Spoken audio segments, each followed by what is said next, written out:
Olá a todas e todos, eu sou Joana Bahia, professora titular da UERJ, eu coordeno a seção Escribas do grupo Braulio Goffman e hoje eu tenho o prazer de entrevistar a antropóloga Juliana Loureiro, ganhadora do Prêmio Silvio Romero, edição 2024. Hoje nós vamos falar um pouco do trabalho da Juliana em relação à encantaria. Eu gostaria que você falasse um pouco do seu trabalho. Olá, boa tarde, um prazer estar aqui, concedendo essa entrevista para o Escribas, para a professora Joana Bahia, para o grupo Braulio Goffman, para o Ganja Sanam, pai o Ganja Sanam. E é uma honra poder falar sobre a encantaria, né? Um universo tão incrível que eu tive a oportunidade de conhecer, adentrar. A encantaria é uma dimensão invisível, né, que tangencia o mundo material, no fundo dos rios, nos mares, nas pedras, nos manguezais. E eu fui para o Maranhão em 2004, já fazem 20 anos, fazer um estudo das questões territoriais, né, no quilombo de Santa Rosa dos Pretos e no quilombo de Oiteiro dos Nogueiras. E lá eu fui adentrar no mundo da encantaria, né? A mãe de Santo Severina Silva, da tenda Nossa Senhora dos Navegantes, como a gente estava fazendo uma entrevista gravada, filmada, ao entrevistá-la, ela pediu para que a gente gravasse a festa do caboclo guia dela, que é o seu cearense, porque ela tinha vontade de se ver dançando, porque uma vez croada, incorporada, ela perdia seus sentidos, não sabia mais o que estava fazendo e ela queria ter essa possibilidade do audiovisual como uma mediação para compreender como que os encantados dela, né, dançam, cantam, agem, que ocupam, né, um lugar muito importante na vida social quilombola, né? E foi assim que eu comecei. Eu antes da encantaria, desse convite da encantaria, eu não gravava, eu não filmava, eu só fazia entrevistas, e aí eu passei a filmar e depois a fotografar. Então, eu desenvolvi uma tese, né, depois de anos pesquisando a encantaria lá em Santa Rosa dos Pretos, nesse quilombo, né? É um quilombo grande, eu acho que é o 6º maior do país, tem 750 famílias, quase uns 4.000 pessoas, com muitos terreiros de tambor de mina, porque é uma encantaria louvada, consagrada, vivenciada na liturgia do tambor de mina. E passei a gravar e a compreender o que eu chamo dos índices das agências, né, dos encantados através das suas expressividades. Porque na encantaria, diferente do candomblé, né, que você paramenta, né, se você recebe uma Oxum, você vai paramentar uma Oxum de amarelo, das roupas de Oxum, né, dos adereços de Oxum, se chega Ogum, você paramenta ele com os adereços de Ogum. Na encantaria, no tambor de mina, os filhos de santo, né, os médiuns, eles vestem aquela mesma roupa, né, a roupa de mina, né, e passam durante o ritual a receber várias entidades sem a troca de roupa, né? Então a gente tem que identificar cada uma da entidade que chega no corpo, né, que desce pela croa, como a Dona Severina fala, né, que fica aqui no alto da cabeça, desce pela croa e toma os sentidos da pessoa. E cada entidade ela tem uma expressividade diferente, né? Uma corporeidade diferente, uma oralitura, né? Nos termos da professora Leda Maria Martins, específica, que faz daquela expressividade, daquela performance, o índice de identificação da agência, né? Quem é que está incorporado naquele momento. E Dona Severina recebe vários guias, né? O guia principal O que primeiro croou nela foi o caboclo cearense, mas ela também recebe a Teresa Légua. E a Teresa Légua, ela é uma entidade de muito protagonismo, né? Tanto na tenda Nossa Senhora dos Navegantes, como no Quilombo, Santa Rosa dos Pretos, como no Maranhão, como um todo. É uma entidade muito querida e pertence à família dos Léguas. A família dos Léguas, ela é uma família de encantados, né? De entidades espirituais. E os encantados são entendidos na encantaria, no tambor de mina, no terecô, na pagelância, como seres que viveram, mas não tiveram a experiência da morte, se encantaram. E os encantados da família Légua são os encantados da mata, né? Eles são cultuados, a era deles, né? A encantaria deles fica em Codó, né? Começou ali em Santo Antônio dos Pretos, um quilombo, também em Codó, onde foi fundado o Terecô, que é uma outra religião de matriz africana, irmã, né, do tambor de mina, e que os donos, né, vamos dizer que quem faz reinado no Terecô é a família Légua, o velho Légua, que tem a sua companheira, e tiveram vários filhos encantados. E a Teresa Légua, Pedro Légua, Antônio Légua, seu Leguinha, são os encantados, são os filhos mais velhos, né, do velho Légua. E essa família, essa família de encantados, ela foi adentrando o Maranhão, chegando inclusive à ilha de São Luís, que era a encantaria que vem mais da mina, né, da costa do Benim, ali, né, da Costa do Ouro, no processo de... Assim, o tambor de mina, né, o que se sabe é que ele foi fundado pelos negros mina, pelas negras minas que vieram, né, da Costa da Mina, na região do Benim, estão ligados ao reino de Abomey, né, no Daomé, no antigo Daomé, hoje o Benim. E se tem a história que Nagotimé, que era uma rainha no reino de Abomey, mãe do rei Guezo, que seria o sucessor do reinado, mas ainda criança, foi substituído temporariamente por Adonzan, que é o irmão mais velho, e esse teria vendido a Nagotimé, que não era sua mãe, era mãe do irmão, do rei Guezo, como escrava para o Brasil, para enfraquecer o reinado do Guezo. E até hoje, os sucessores de Guezo, eu conheci um Guezo contemporâneo que foi até o Maranhão em busca de pistas que realmente provasse a concretude de que foi Nagotimé a fundadora da Casa das Minas. Então, na Casa das Minas, se cultua os voduns, cultuado pela dinastia do reino de Abomey. Essa é uma tese. O fato de existirem o culto a esses voduns cultuado pela dinastia do reino de Abomey, que faz que Pierre Verger, Sérgio Ferretti sustentem a hipótese que foi Nagotimé a fundadora da Casa das Minas. Da Casa das Minas tem uma casa irmã, que é a Casa Nagô, que trouxeram também os orixás, além do culto aos voduns e aos orixás, e passaram também a cultuar os encantados da terra, né? Mas o que se sabe, né, que a mina, né, se fala que é a mina beta, né, que é uma mina anterior à mina que veio de Abomey, que seria uma mina mais ligada aos inquices, à Angola, né, aos bantus, que seria essa mina que adentrou na mata muito antes da chegada das negras da Costa da Mina, dos escravizados da Costa da Mina, então, que veio no século XVIII. Então, no século XVI e XVII já teriam vindo os bantus e adentrado a mata, né, no processo mesmo de escravização e nas áreas de algodão, plantios no Maranhão, né, no Vale do Itapecuru e no Vale do Mearim, dos rios Mearim, e ali já se cultuavam os léguas. Então, a hipótese que se tem é que os léguas são também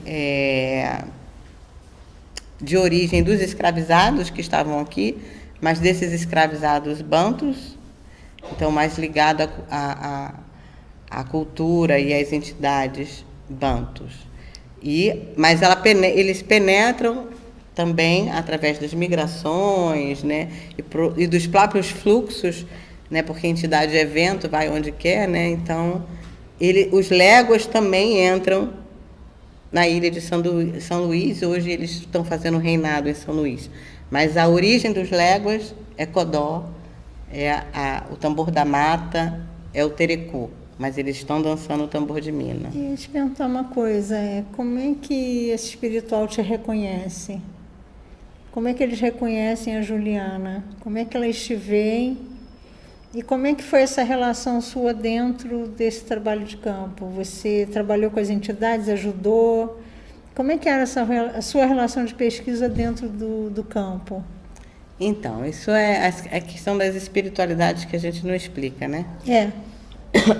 Mas, assim, em 2004, eu fui suspensa EQED em agosto de 2003, por Pai Omolu, né? Aqui no Candomblé Queto, no bairro de Mesquita, no município de Mesquita, na Chatuba, ali na Rua da Serra, na Rua Carlinhos, aquela região ali de Mesquita, que também tem muito candomblé, também tem muita raiz banto ali.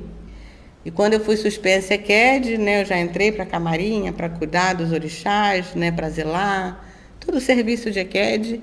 Quando eu chego no Maranhão em 2004, eles, tanto Mãe Severina quanto Mãe Iracema, seu João Batista, que era companheiro de Mãe Iracema, Ogã, abatazeiro da casa dela, seu Sebastião, abatazeiro guia de Dona Severina, todos eles me reconhecem como se eu estivesse chegando acompanhada, né? Dizem que eu não vim só, que eu vim acompanhada. E nesse reconhecimento, que ainda eu no meu materialismo considerava que eu já tinha adquirido algumas técnicas corporais, né, na linha muciana, né, que faziam eles me reconhecerem como pertencente, né, mas para eles não, de fato, eles estavam me vendo acompanhada. Eu já entrei nesse lugar um pouco da EQED, né, apesar deles não terem, eles têm lá a servente que pode vir a incorporar, né, diferente da lógica Queto, mas eu sempre fui convidada a dançar, a brincar na roda com eles, então tem cenas de eu dançando o tambor de mina, né? Mas comecei filmando e filmei um pouco distante, e onde a filmagem ainda não tinha estabelecido uma relação com todos os encantados. À medida que eu fui me aproximando, eu e a câmera foi se colocando ao lado dos tambores, entre os tambores e o altar, né? No primeiro momento que eu cheguei, eu estava numa equipe de 4 pessoas, que a gente estava fazendo pesquisa. Isso foi em agosto de 2004. E eu me encantei tanto, né, com tambor de mina. Tem uma sonoridade muito linda, tem doutrinas muito bonitas, os encantados são artistas e eles se consideram artistas. Então, você vai se envolvendo.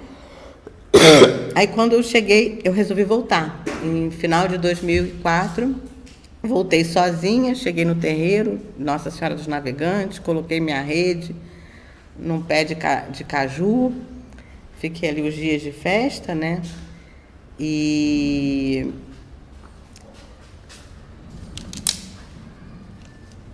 obrigada.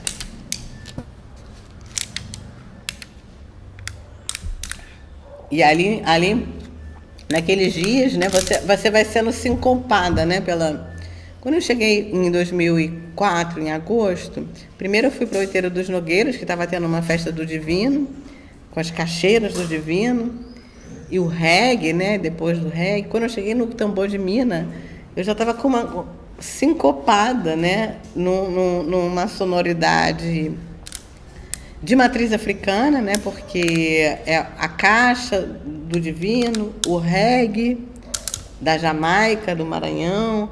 Quando eu chego no tambor de Minas, parece que eu já estava dentro daquela atmosfera, ingressada nesse universo da encantaria.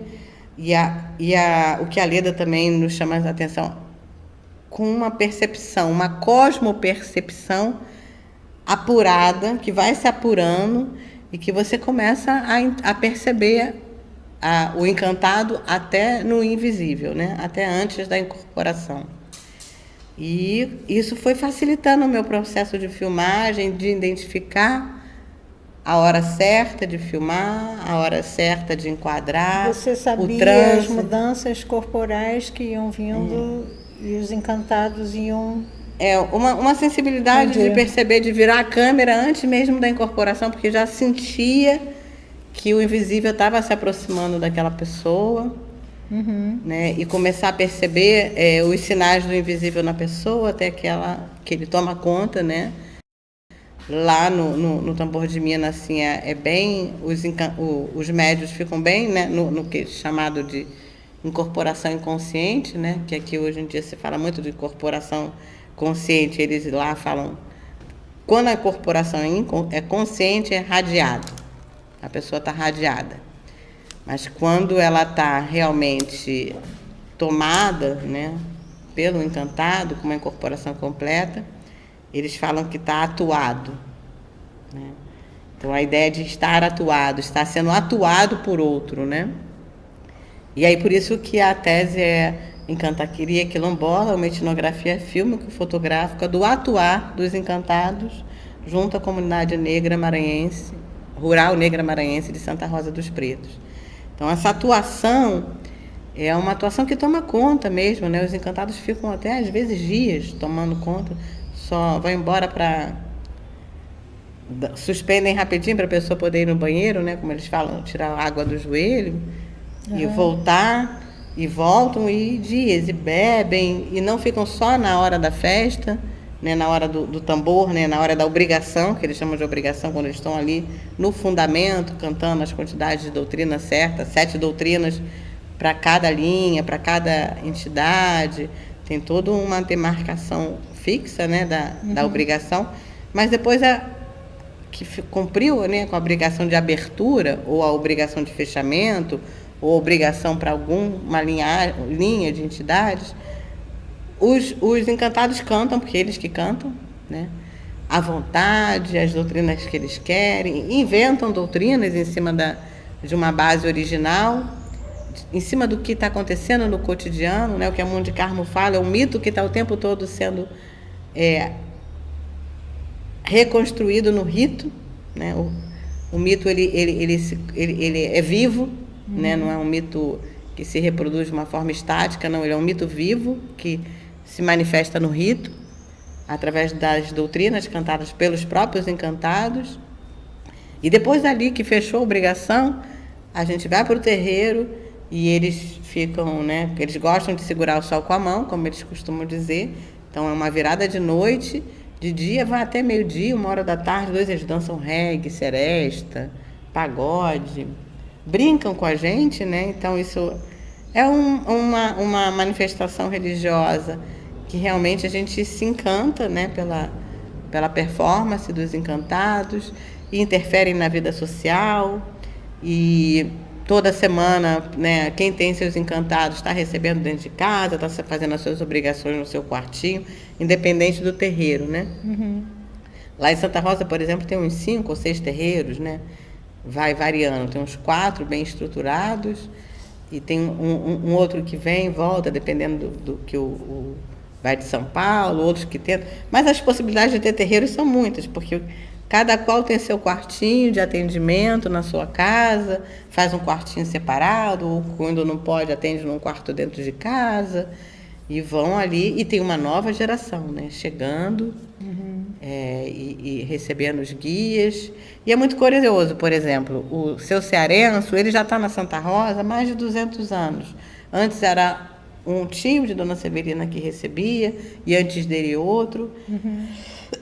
Então, seu cearenço, e os léguas, de uma forma geral, nos contam histórias de 200 anos da comunidade, que se preserva na atuação deles. Tem uma relação com o território o tempo inteiro, né? Com a ocupação deles naquele território. Sim, porque... Né? Pelo que você fala, né? Exatamente. E os léguas gostam de fazer reinado. Lá no caso da Nossa Senhora dos Navegantes, é a Teresa que chama todos seus familiares.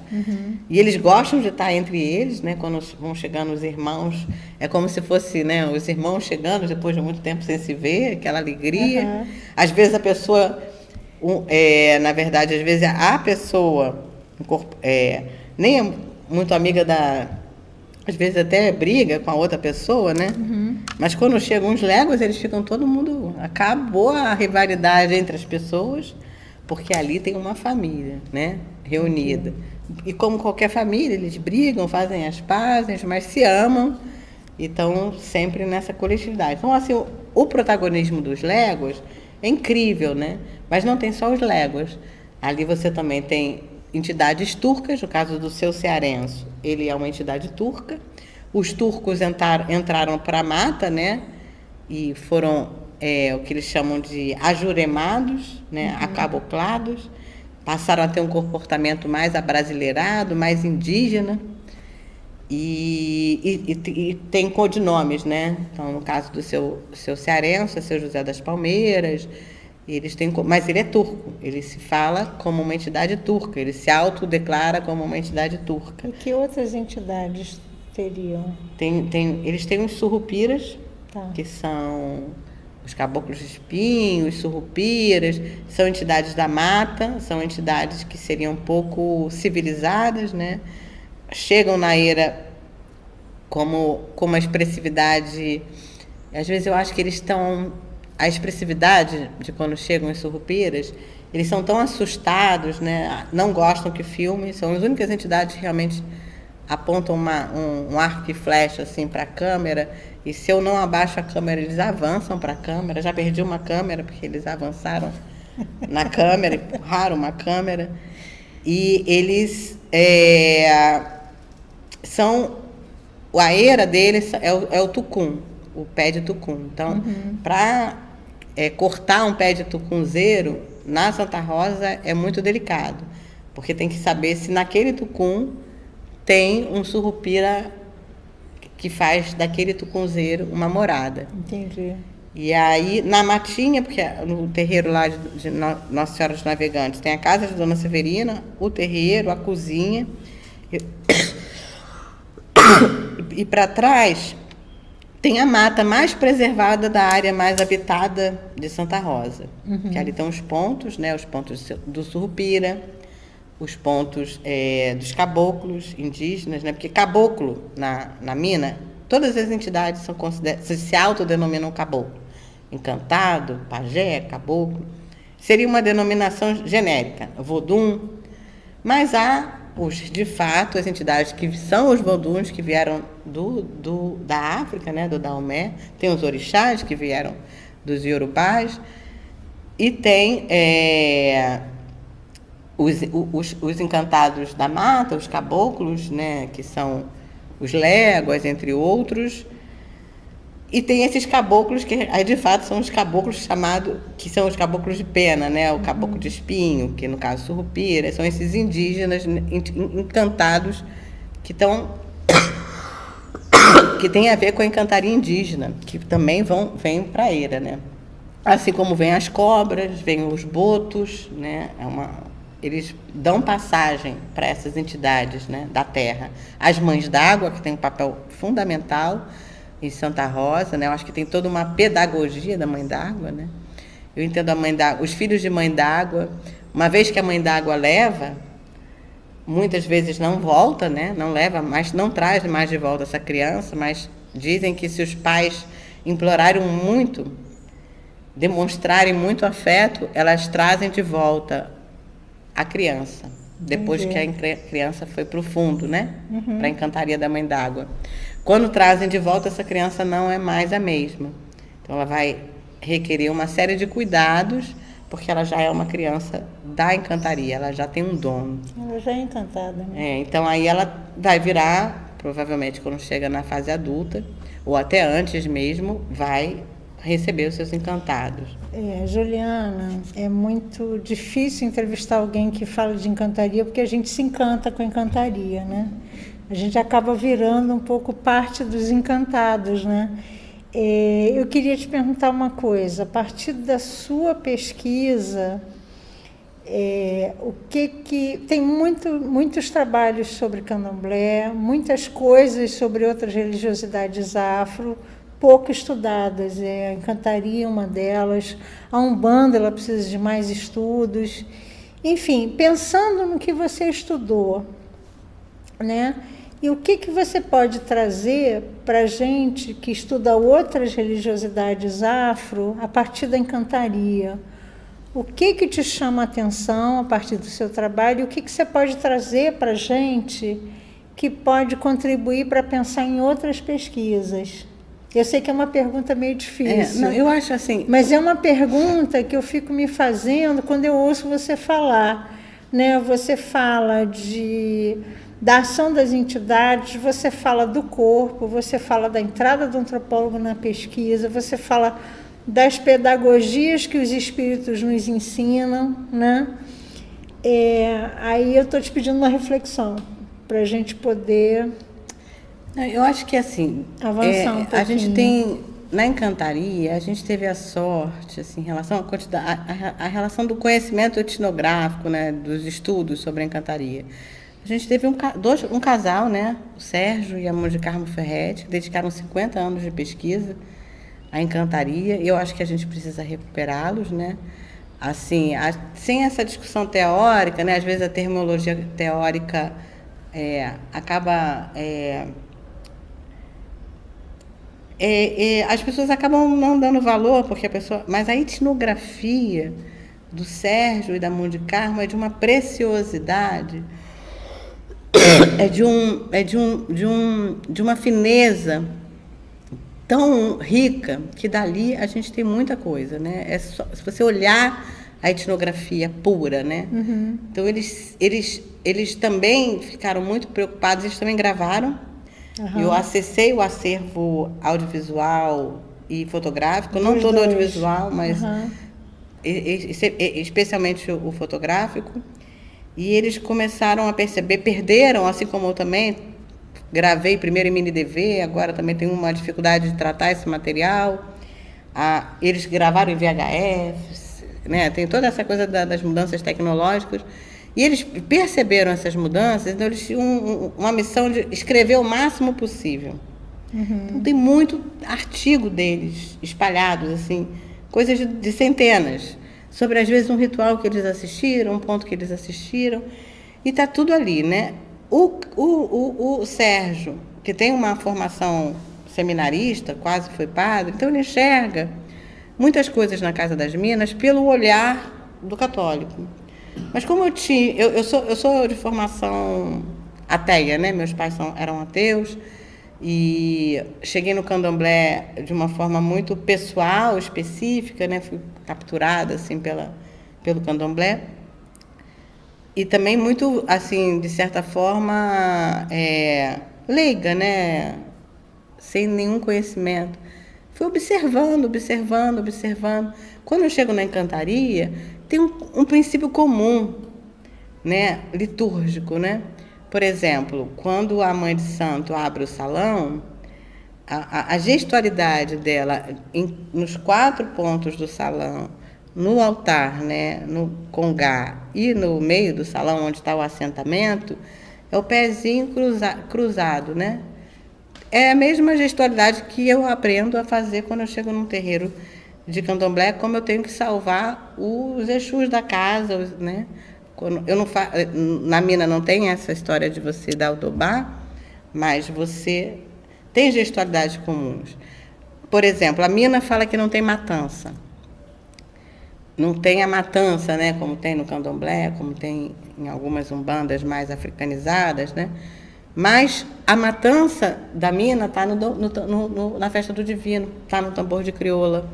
Uhum. Né? A festa do divino, que se diz uma festa do catolicismo popular... Os tambores comem.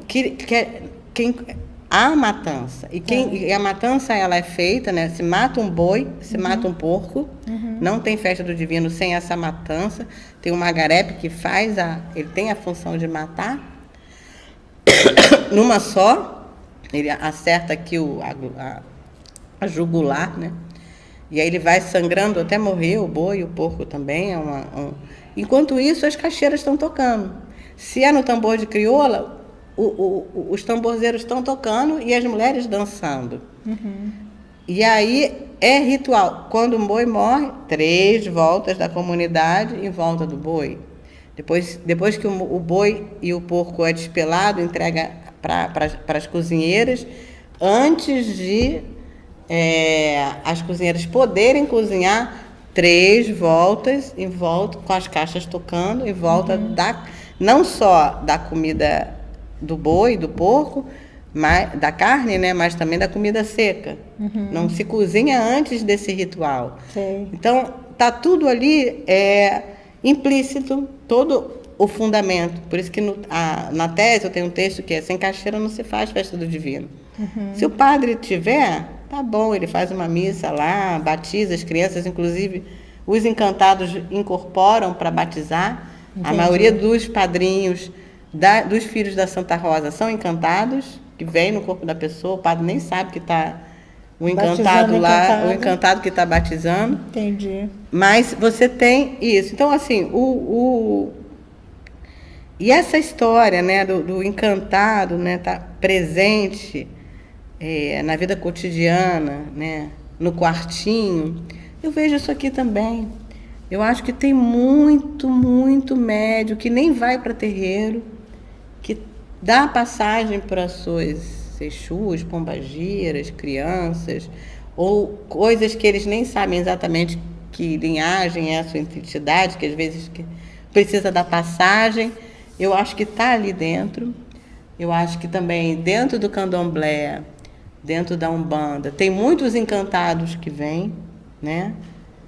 E aí tem que se adaptar àquela liturgia presente ali, mas que são encantados que veio do norte. A gente tem um processo de migração enorme, então a gente carrega essas entidades nos processos migratórios, e eu acho que eles estão aqui, né? A gente tem um terreiro de Mina aqui, em Seropédica, mas independente disso, eu acho que tem filhos de santo em candomblé e umbanda que estão carregando os encantados também, né? Você queria falar mais alguma coisa sobre o seu trabalho para a gente finalizar? Alguma coisa que você falasse da importância da encantaria? Você já falou, né, dos fluxos migratórios, né, das probabilidades de você pensar em encantaria em outros processos e lugares e religiões e modos de vida. Você quer finalizar com alguma coisa mais pontual para a gente? Sim, a tese, além de eu fazer a descrição do ritual a partir da captura fílmica, né, e fotográfica, eu também trabalho com a etnobiografia de Mãe Severina Silva, né, como ela se tornou uma mãe de santo, né? Então ela tem essa passagem de anos dançada, né? Ela tem uma história bonita, né? Desde da infância dela, que ela passa por toda essa... Passa mal, né? Desde muito criança, que ela tem um avô que era o grande ancestral da Santa Rosa, o grande curador, seu Dito, que colocava ela no colo e falava que se ele tivesse vivo quando ela fosse ter que realmente trabalhar com os léguas, ele não deixava, porque os léguas são muito pesados. E aí ele faleceu e ela realmente teve que lidar com os léguas, né? Ela recebeu seu cearense, ficou anos dançando com seu cearense, sem saber que ela estava dançando com ele, mas cuidada, né, por todos. Uma hora achou que ia sair da Santa Rosa, ia conseguir se livrar da incorporação, da missão, da obrigação. E aí acaba que ela quase morreu na beira do rio Itapecuru, né? Tem uma história bonita, que ela chega na casa, vê os índios, né? As entidades, todo repleta na casa, e ela, tomada por aquela ira, vai para o rio Itapecuru, né? Tem toda uma história, até que se convence que tem que fazer o encruzo porque lá eles cruzam, né, com contas recogitadas pela entidade incorporada na pessoa, no pai ou na mãe de santo, colocam na coroa, aquelas contas se espalham pelo corpo e dão firmeza para receber as entidades, os encantados. E ela tem que fazer isso, né, e todo esse processo é contado na tese. A etnobiografia dela é muito bonita, assim, como ela conta uma versão sobre como aconteceu. Dona Teresa Légua também, entrevistada, ela conta o ponto de vista da entidade, como ela toma conta da coroa de Dona Severina, como ela participa do incruso invisível, e até que Dona Severina assume a sua condição de mãe de santo e se torna a líder espiritual da Santa Rosa dos Pretos. Então, acho que a tese passa por uma descrição imagética do ritual e passa por esse detalhe etnográfico através das entrevistas com Mãe Severina, com a entidade, com o marido de Mãe Severina, com o pai de Mãe Severina, com as pessoas da comunidade, e termina com a ideia da coesão comunitária através do matriarcado irmanado das mulheres caixeiras, né? São as mulheres caixeiras, que não é uma mãe de santo, um pai de santo que vai ter essa liderança absoluta, mas quem produz a coesão comunitária, né? Quem sacraliza o território e os corpos no território são as caixeiras irmanadas, numa condição mais horizontal, bem típicas de sociedades contra o Estado, que é uma sociedade quilombola, né? Então, eu convido a todos que se interessarem pela temática a imergir na encantaria através da tese e, quem sabe, a ir até o Maranhão conhecer a encantaria quilombola. Eu agradeço, Juliana, pelo seu trabalho, pela sua entrevista e boa tarde a todos. Aproveitem essa entrevista. E é isso, muito obrigada. Você e aos encantados. Eu que agradeço, obrigada. Obrigada a todos e obrigada aos encantados, né? Peço licença também às entidades e aos mais velhos para poder também estar adentrando nesse mundo e fazendo a multiplicação solicitada por eles quando eles me autorizaram a filmar a encantaria. Muito obrigada. Obrigada.